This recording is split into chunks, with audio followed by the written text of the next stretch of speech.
Well, welcome back, folks. This is part 2 of the observations and discoveries episodes regarding the initial breakdown of the Suzuki TS50. In part 1, I discussed the frame, the foot peg bar, and some other items. In this part 2, we're going to discuss, in turn, all the items you can see right here, carburetor, mostly body work. So let me reset up a bit and we'll get in more detail. Let's talk first about the fuel tank. I'm not going to go into a lot of detail on the fuel tank as I've discussed it, I think, once or twice before, including the botched liner job that the previous owner did. He didn't get it completely coated because there's still rust. You can see, I think, right there on my finger.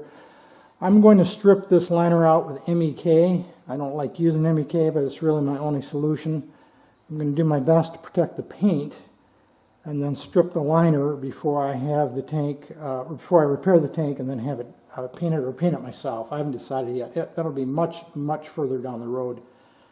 But I will be stripping that liner here fairly soon. Again, I alluded to, so there's a couple dents. There's one right here. That's actually a dent. There's a bit of a depression right here inside, and there might even be some others here and there. The tank is pretty solid. This is when they still made good solid steel tanks. It's for its age, it's in reasonably good condition, so this is quite salvageable. So that's just a bit of an update on the tank. I also talked briefly before about the front fender. This is steel. The rear fender is mudguard is plastic. And I initially thought that this was welded. It's not. You can see these two stress cracks probably right where my thumbs are right here. Someone realigned the steel reasonably well, though it has been pulled out on this side in particular. It's got a little bulge. But they used actually JB weld. I don't know how well you can see that. But it was not welded. It was just patched up with JB weld. And it doesn't look too bad from the face side, but you can clearly see it underneath here. So I'll have to grind that all back eventually and then repair this on both sides. And there's really no dents in the fender that I have found so far. There's a little crease right here, or dent. That's part of really this stress crack, I think. But generally the rest of it's in pretty good shape, so I think it's quite salvageable, but I will have to repair this eventually with welding. Again, that's quite a bit further down the road. The body side covers, initially I thought that they were okay, that is, they were completely intact. This one, which covers the oil tank on the right side of the bike, is intact. I don't believe this fastener here, this screw, I think it's supposed to have a knob like this one. That's not original, but other than that, so far I haven't really found any damage to this or cracks or anything. However, on the left body cover, side cover, I have found some issues. This tab right here was broken off, and I don't know how well you can see that. It was broken off. That's not unusual at all. In fact, it's very common on this ABS, hard ABS plastic. And someone actually did a pretty good job. And what they did is they took a piece of plastic here and they scabbed it onto what was left of the original tab right there, and then they backed it with probably a piece of aluminum. I'm thinking that's what that is. I haven't checked it, but it looks like aluminum or sheet metal, one or the other. Thin piece of metal, and looking like they used JB weld here also to repair that tab.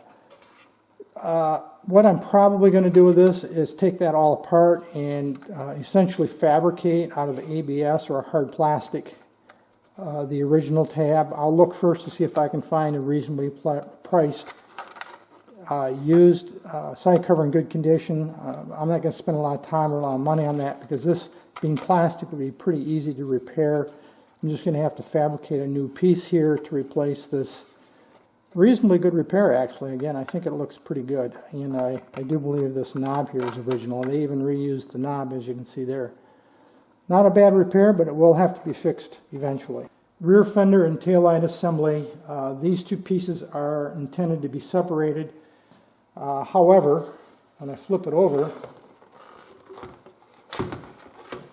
You can see someone has bodged the wiring, and I believe, I haven't taken this apart yet as you can see, but I believe this is supposed to have connectors here where this loom coming from the main wiring harness or loom connects to the tail light here. And obviously it's been bodged over the years in some form. So this, I'm going to have to take this all apart, see what's going on in here, and I'll end up repairing this in some form. Easily done. Wiring actually is one of my more preferred things to do. I've said several times I don't like doing wheels and tires, but I do like doing electrical. So I'll end up taking this all apart and repairing it and see what's going on. To continue on talking about the fender, there are some cracks in it. See if I can turn this around so you can see if you can see that or not. Right here, there are some cracks. Perhaps you can see it. Right here and right here. Again, those are stress cracks, pretty easily repaired. And then there are two, I may have alluded to this before, there are two additional holes right here. I don't know really what those are for. Now, if you look at this inner liner, and this is a steel, and this fits inside of this rear piece right here, and I think it fits something up underneath like that. Someone, for whatever reason, I know this isn't factory, I can tell by the way, where the holes are located right here, and you can see these, I just put these back in the hole. Someone has drilled a series of holes here through this metal inner fender and through the plastic fender for some reason, in both of these two together. And I'm not clear why or what they're trying to accomplish, but again, these are not factory fasteners, number one, and they're not even located on the center line of the part. And there's a third hole right here. These two holes are located to the right now. This hole right here is located to a little bit to the left of center line. So they didn't exactly hit the mark dead center, but that was bolted together for some reason. I'm not, again, sure what that was all about. This inner fender, the steel inner fender, outside of having extra holes, is very solid. What I'm going to do here is I'm going to weld these up. Obviously, I'll take these apart, these screws. Let me do that here real quick.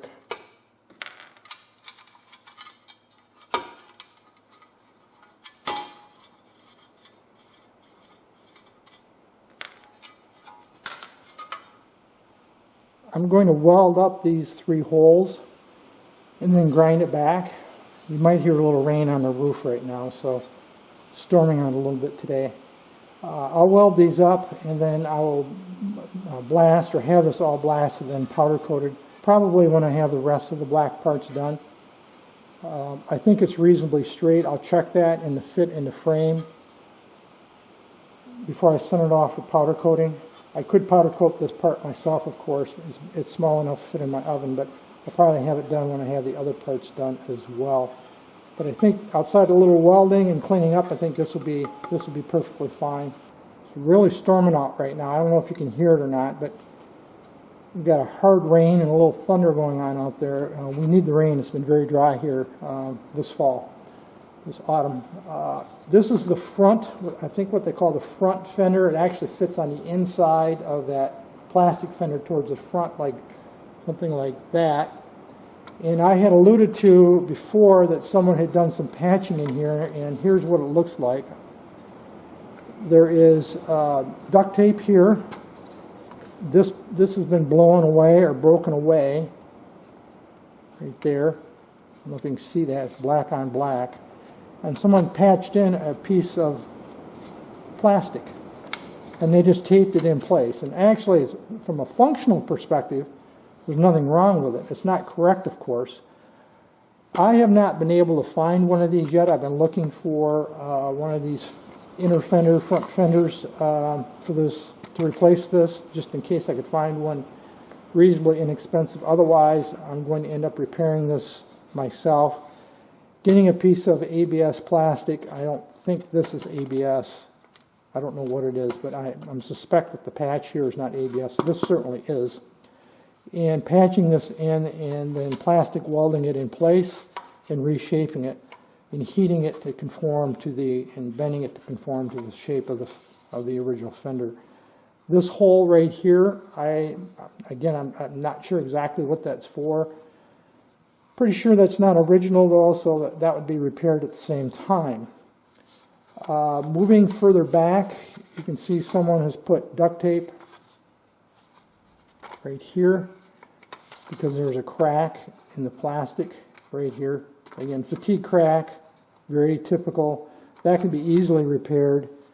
Looks like there's a little chip out here. I'm not sure if this, you can see how we got a little scalloping effect here. I don't know if that's original because it makes the part not symmetrical. You don't have that over here on this side. This side is straight. On this side it's got a little bit of a curve to it. So I might have to do some repair in this area too. I don't know. Again, if I can find a good used one that is in better condition than this, I would probably go that route just to save the extra work of having to repair this. But if push comes to shove, this is repairable with some time and effort. It could be easily salvaged, I think. Let's talk about the carburetor. I had, I think, mentioned earlier that I'm not going to be talking about the engine right now, and I'm not, but I was curious about the carburetor and what it looked like. So I did pull the carburetor off, clearly, as you can see here, and I pulled it apart enough to look inside. And I do want to make note that this is probably one of the cleanest vintage carburetors of this age I have ever seen. Clearly, this bike has not been exposed to water in the fuel, because if it had been, you would see corrosion, a white, crusty type corrosion that's caused by minerals that would be forming down in here in the bottom of the bowl, the float bowl. And the carburetor body itself is virtually pristine. I have not pulled the jets yet, but I will, and eventually, when I get around to it, this will be tanked. And I'll run through the cleaning tank and then send it off. I think they have it vapor blasted or vapor honed just out of curiosity to see what that process looks like. I've never done that before, but that's a very clean carburetor for its age. Same thing really for the float. Again, you can see that there. I'll test it, make sure it doesn't leak. I don't think it probably does. It looks like the previous owner put a new float bowl gasket in, as well as a cover gasket. I'm pretty sure that's new, very recent. And of course, this is the cover that goes over the side of the engine cover itself that covers up the carburetor. And here's the parts that I pulled out. So the carburetor is very nice condition, very good condition as far as I can see right now. So outside of a good cleaning and having this vapor blast or vapor honed the body itself, I don't think I'm going to have to do a lot with the carburetor outside. Clean it and put it back together. Well, I think that's going to be it for this video, folks. I did share with you my initial observations. I'm sure I'm going to run into other things as I get further into it, and particularly in the engine. I hope not, but you just have to anticipate you're going to have some surprises as you get into these kind of things. Where we're going to continue on with the video series, though, on the TS50 is talking about the black painted parts. And as I'm getting those ready or have them prepared to go off to powder coating, I'll bring you back and I'll show you where I'm at with getting the parts prepped. And that will include things like the frame, the swing arm, the air cleaner box or housing, steering stem, this little fender liner that we just talked about. Of course, I'll have to have that welded up and ready to go before we can send it off, etc. So all those black painted parts I'll be working on next, and then we'll be talking about that in the next video as I'm preparing to send those off. So that's where we'll pick this up. Any issues, questions, thoughts, drop me a note. Otherwise, as usual, thanks for watching.